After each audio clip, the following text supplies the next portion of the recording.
once we have this, okay, so there are two ways in which we can access all the HANA developments and all. So we have this web IDE, so we can directly log in from the website link, and there is a HANA Studio which we have seen. So for the Access Advanced Engine, we can directly log in from here. This is how it looks like on the screen.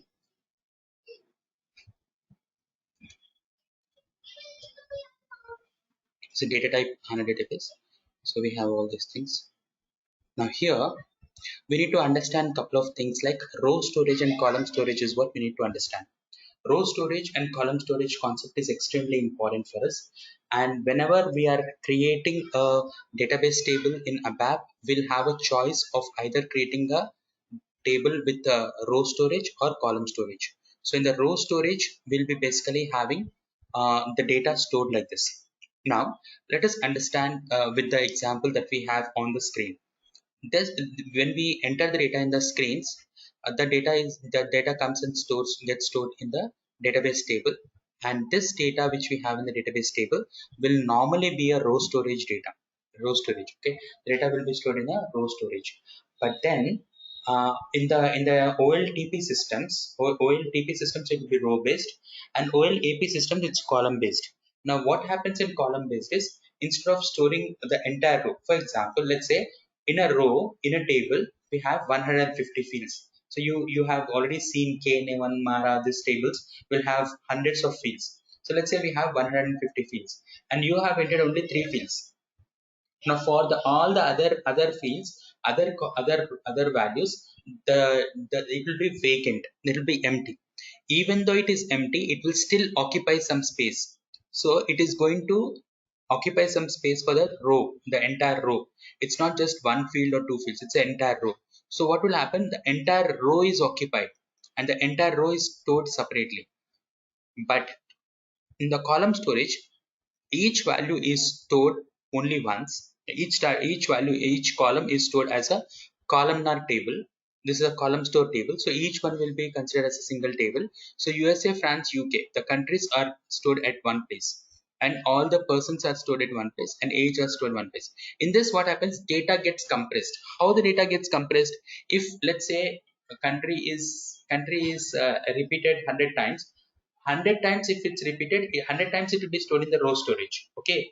But in the column storage, if you observe, France, okay, let's take USA is repeated twice, but it is stored only once in the columnar table, and that will be mapped back to the data.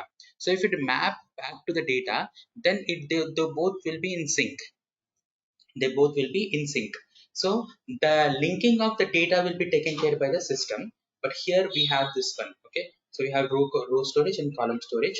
So this is something. We have logical data set, and this data is stored in row storage as a row, as a column storage it will be stored as a column, and row storage it will be occupying the row. I repeat once again what I said.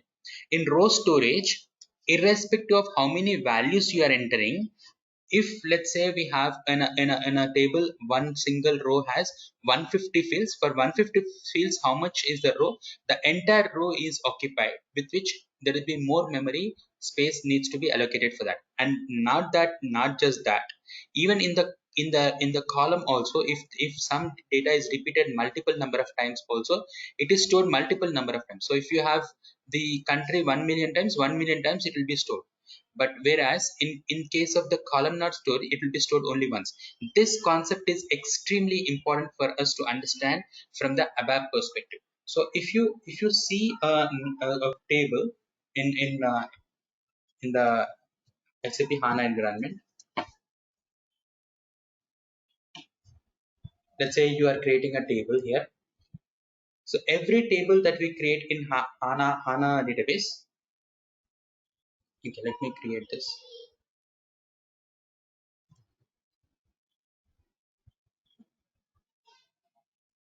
Okay.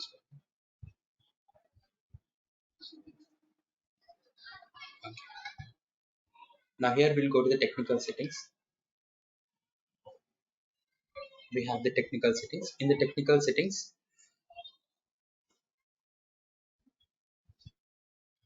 if you see here,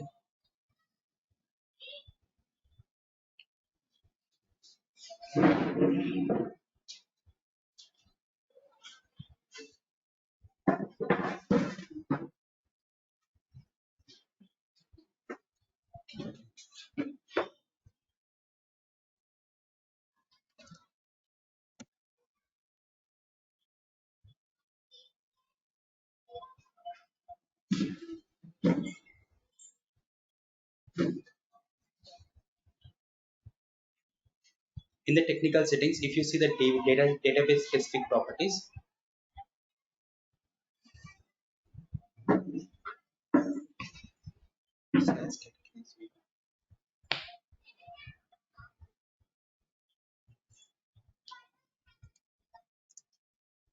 so in the database specific properties, we need to decide whether it should be a row based store, column based store, or undefined. Undefined in the sense, we initially we are not going to give anything in the undefined.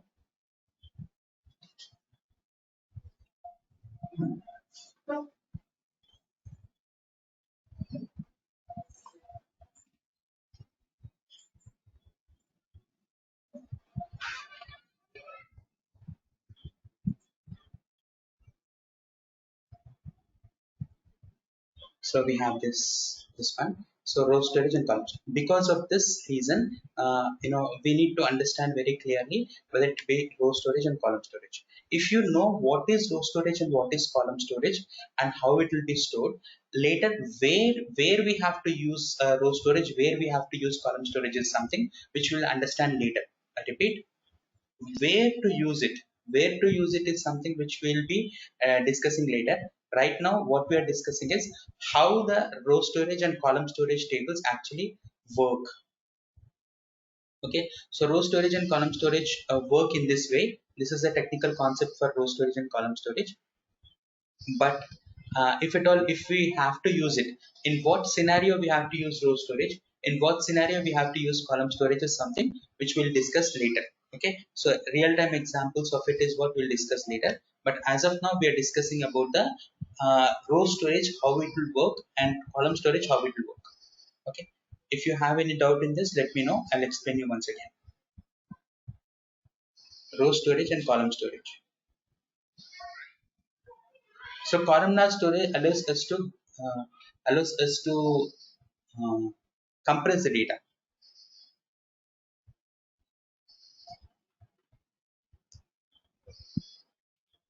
So we have columnar storage, we'll have the data gets compressed. And in which scenarios we'll use column storage, which scenarios we'll use row storage is what we'll discuss later. But the way the data is getting stored is this, guys. The way the data is getting stored is we have this data being stored in the row wise and column wise. This is what we have.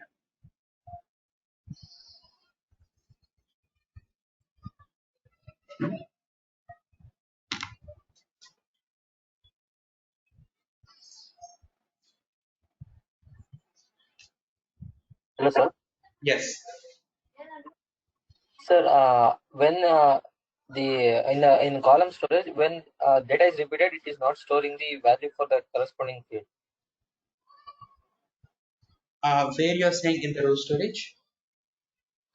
In column storage, sir, USA is repeated, so it's not storing that value. USA is repeated, but in the columnar storage it will be stored only once. When we go to that, it will store, sir? It will store the address of that or what? Yes. Address of it. That I'll tell you. See, that is called surrogate ID. I'm not getting technicalities of it. So surrogate ID will be there. So surrogate ID is something, a unique ID will be created for this unique name. So for example, let's say for USA, it is 02. Then 02 will be stored for USA, and that surrogate ID is created by the system automatically.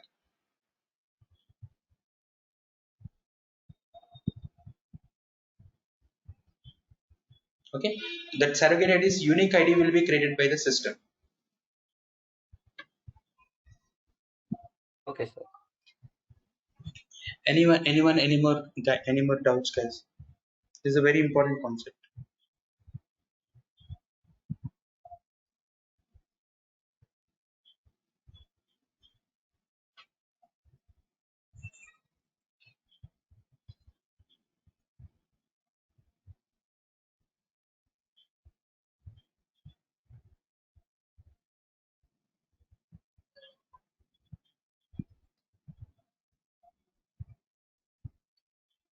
Okay, so you can also ping me if at all if you have any doubt.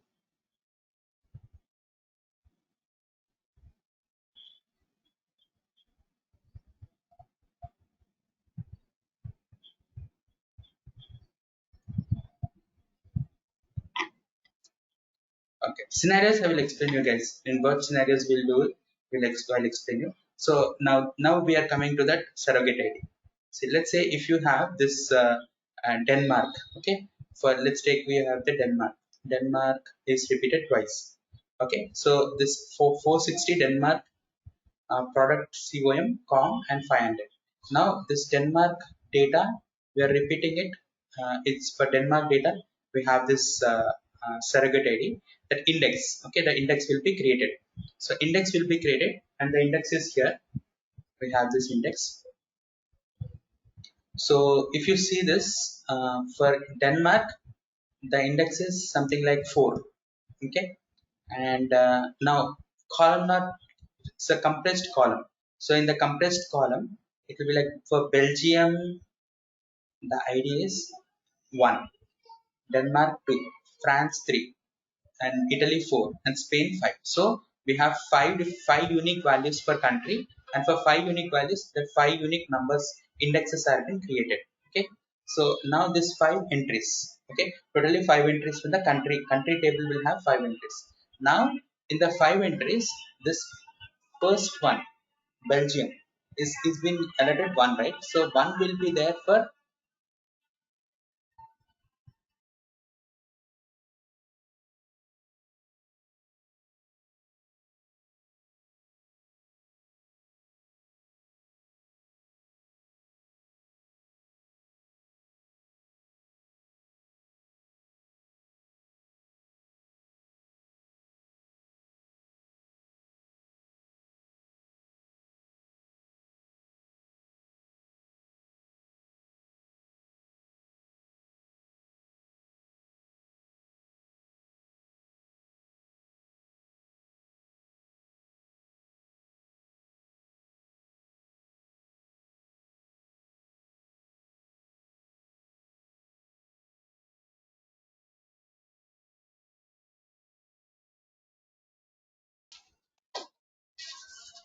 Okay, guys, like here we have this data. Let's understand this carefully. Let's slowly understand. Okay, now Denmark is given number two, guys. Okay, this is a compressed column. So where was ordered 460. Okay, let's see 460. Now here, if you want to find the 460, what is the number of 460? 1, 2, 3, 4, 5. Okay, this is 5. Now the index will be 5. For this 5, what is linked here? Denmark. So this 2 is Denmark.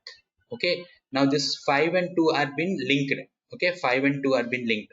Now 5 of this column, 5 of the first column is linked to 2 of the second column. You're getting it? So then 5 and 2 are been linked. Now if you see, this is an inverted index. Let's go to the inverted index later. Okay, first we are taking the example of the 460 fifth row. So the fifth row, these are the values that we have. Okay, is this okay? Is this clear? Yes, sir. Yes, that's important. So any see, Oh, this is a very important thing, guys. Like I'm explaining you in different ways so that at least in one way you will understand. Because everything might not be understood by everyone in a one go. Okay, that's normal. That's very normal. So I'm trying to explain you in different ways so that you can understand that. Now here we have this. Now let's see the 4. Okay, if you have 4, 4 is what? Italy. So this fourth one we are. So now we are getting the data based on the Italy. So for Italy, if you go for the inverted index, for 4, all 248 are been linked. 248, what do we mean by 248? It means that for 4, that Italy, row number 2, row number 4, row number 8, whatever values are there, those are linked. Means row number 2, what we have? 457. For 457, it is Italy. For row number 4, what is it? 459. For that, it is Italy. And row number 8, 463, we have Italy. So 3 times we have Italy. So that's the reason 248 is been linked to 4. So this all linking process will be done internally, guys. This will not be shown to us. but we need to understand how it is happening in the backend. Okay, so if you want to find out where is 460, this is how you have to track. If you want to find how many orders were happened, orders happened in Italy, then this is how you will see. You can pick up everything from everywhere through indexes. With the help of indexes, we'll do that.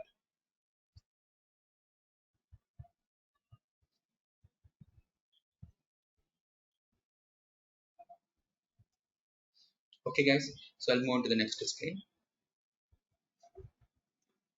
Now here, why HANA becomes so fast is if you have a huge amount of data in a particular table, and let's say you have chosen it as a columnar table, each column can be processed by each core. There can be multiple cores. Okay, so here we have core 1 is processing the first column, core 2 is processing second column, core 3 is processing third column, and core 4 is processing the fourth column.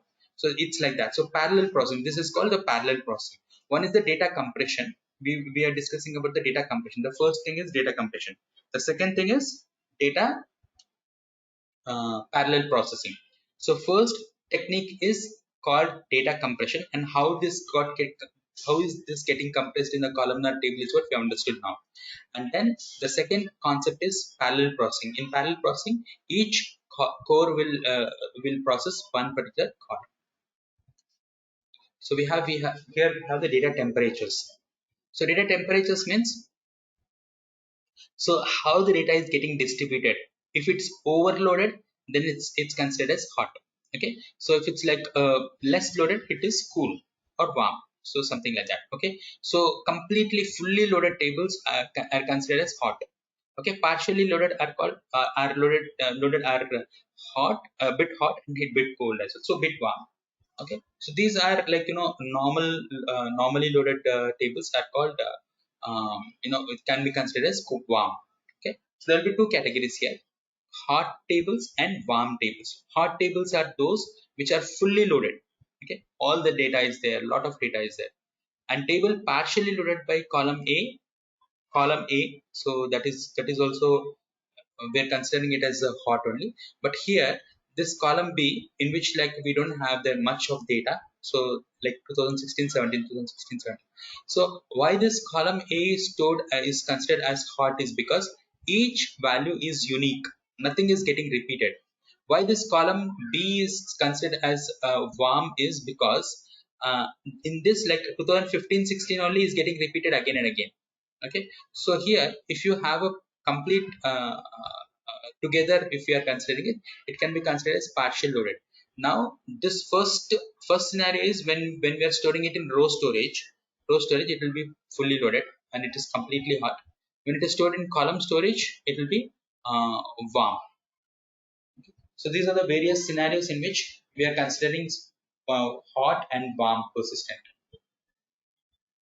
In short, you can just understand, guys, if a table is fully loaded, it is considered as hot. And if it is normally loaded and equally, I mean, like it will have repeated number of repeated values are there, then it can be considered as warm. Now we have hot data and warm data all in one database. So we have hot data and we have warm data.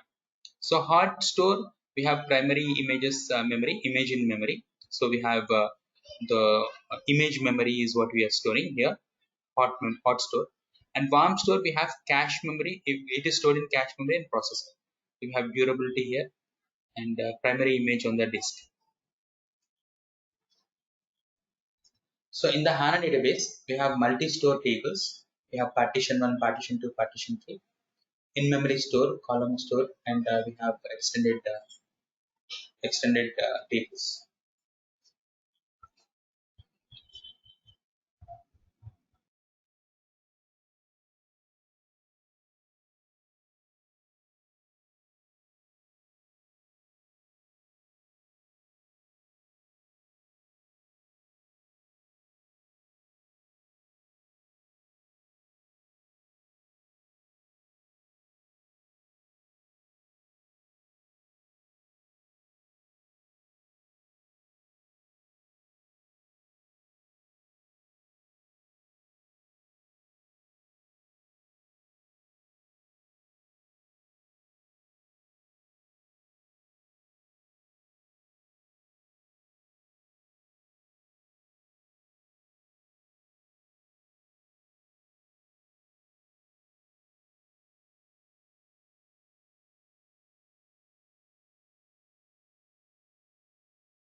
So we have partition 1, partition 2, partition 3. So these are multi-store tables. Okay, multi-store tables, in-memory store column tables, and extended store dynamic tiering. So I'll be explaining you this partitioning of the tables across two tiers: memory and extended storage. Okay, so we have multi-store tables. So we do the partitions in a table and store them in multi-stores.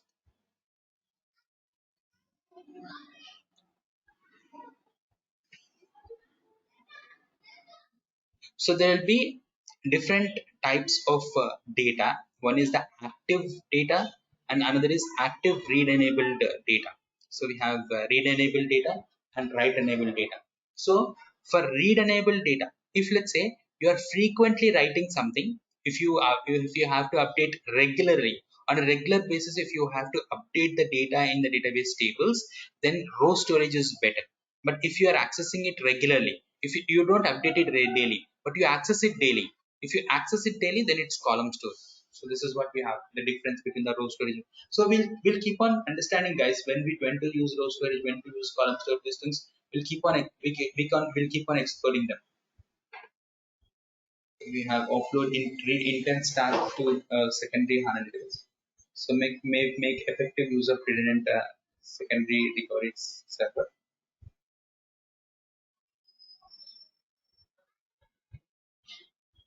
So we have write operations, delta and main. So we have write operations. So this is a main memory. In the main memory, we have delta merge. What is delta? Delta is only the changes will be updated. Only the changes will be uploaded. For example, if you have a table of 100 records, and if you are updating the data from some another table in which we have 110 records, let's say the 100 records is same, only if you are trying to upload in delta mode, only the changed values or new values will be updated from the table A to table B. That is what. Now we have multi-tenancy. So multi-tenancy is like tenant database, system database. We have applications, and this application is directly connecting with the tenant database. So we have in databases also, we'll have main database, and then we have tenant databases. Okay, so tenant databases are something which will be directly acting as a individual standalone database. Individual standalone database. It will act like an individual standalone database.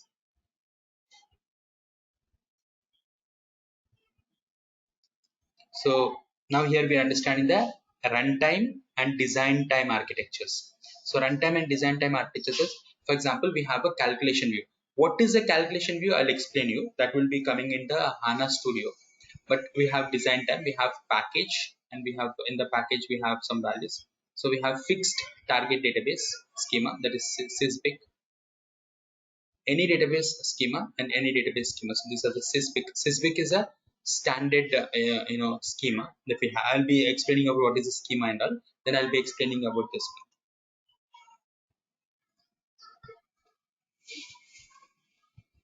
So we have a flexible architecture here, wherein you can do the development either in the ABAP mode or be using this calculation views, table definitions, function definitions, table synonyms, and all these things. We have Java module. In Java also we can do the development, and HTML also we can do the development, and then we can show that in the runtime.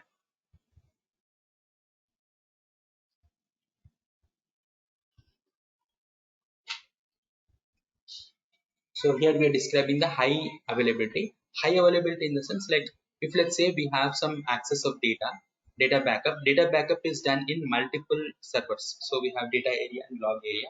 So we have commit here, save point.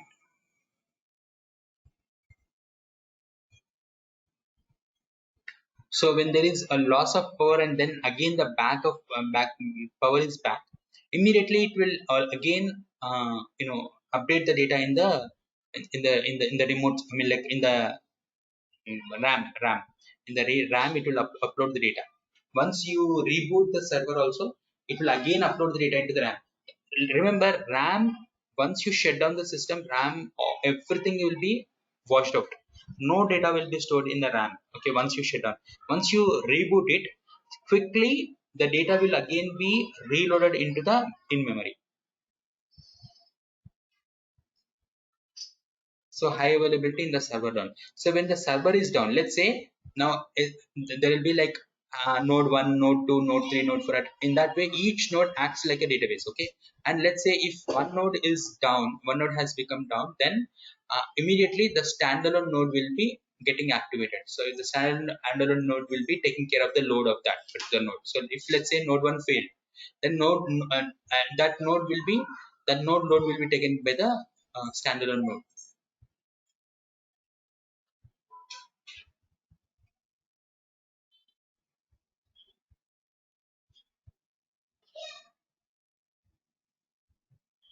So here we are describing the security features of HANA.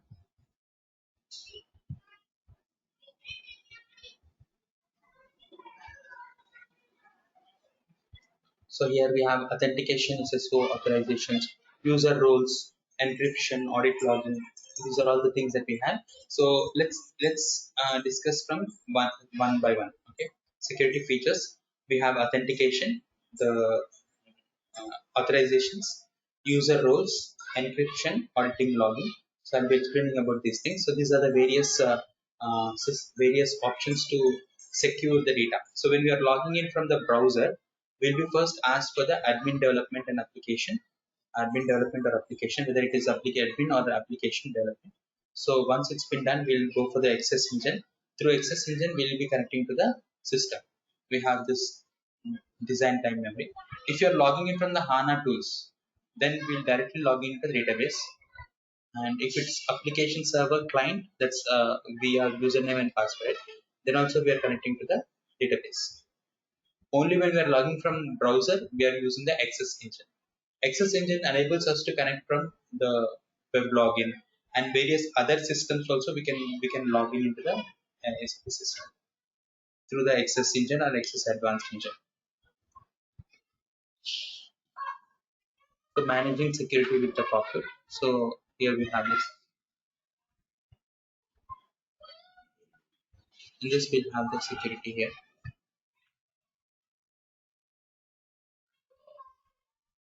Okay.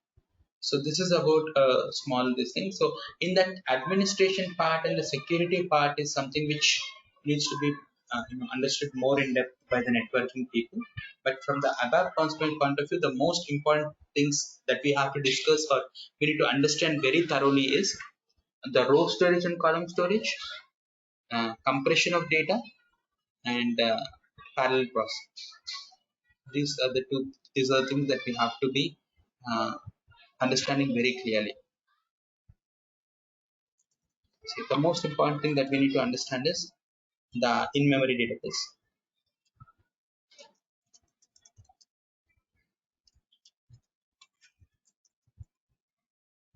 Second one is row storage versus column storage.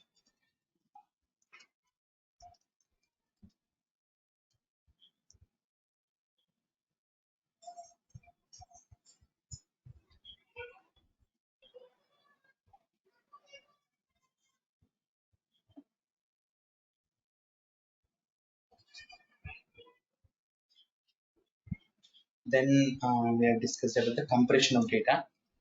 So compression of data is related to the columnar storage. Compression of data.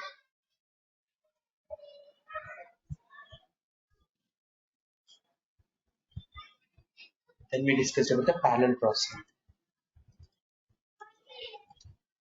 So these are very important from the ABAP perspective, because when we are doing the coding, we should be able to understand these things.